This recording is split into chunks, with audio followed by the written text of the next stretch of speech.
Şəkildə gördüyünüz məxluq Azərbaycana ən çox zərər verən ruslardan biridir. Rus siyasətinin Azərbaycana etdiyi zulümləri 8 milyard dünya əhalisi əlinə qələm alıb tək sətirlə ifadə etsə, yenə əksik qalacaq məlumatların olacağı qaçınılmazdır.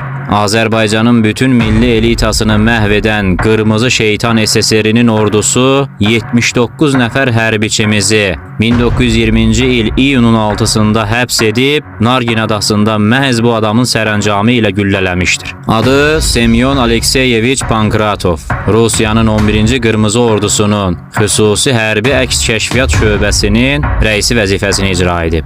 Bu şeytan Azərbaycanda olduğu bir neçə ay içərisində ölkəmizə əsirlik zərər verməyi başarmışdı. Pankratov bu işi aprel-iyun ayları ərzində öz batalyonu ilə icra etmişdir. Azərbaycanda ilk kütləvi qırğınların, milli hökumət üzvlərinə sui-qəsdlərin və repressiyaların təşkilatçılarından biri kimi tanınır. Nəriman Nərimanov onu vəzifəsindən uzaqlaşdırmağı bacarsa da, artıq o yetərincə zərər vurmuşdu. Hətta bir mübahisədə Nərimanova demişdi ki, mən güllələyəndə Orconokidze və Mikoyanın göstərişini icra etmişəm.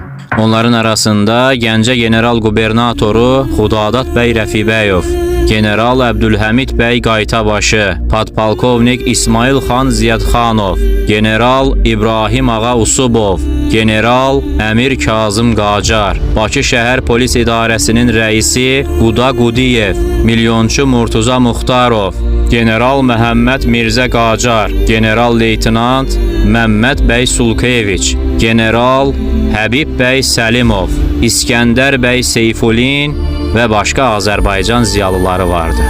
Cinayətləri arasında sadəcə Azərbaycan xalqı yox idi. Həştərxanda olarkən ruslara üsyan edən nə az, nə çox düz 4000-ə qədər adamı öldürmüşdü. Gürcüstanın sovetləşməsində də öz terror batalyonu ilə iştirak etmişdi. 1922-ci ildə Zaqafqaziya Federasiyası yarananda oraya ÇK-nın sədrinin müavini getmişdi. Orada da Azərbaycan müsavatçılarının izlənməsi və fiziki məhvi əməliyyatına rəhbərlik etmişdir.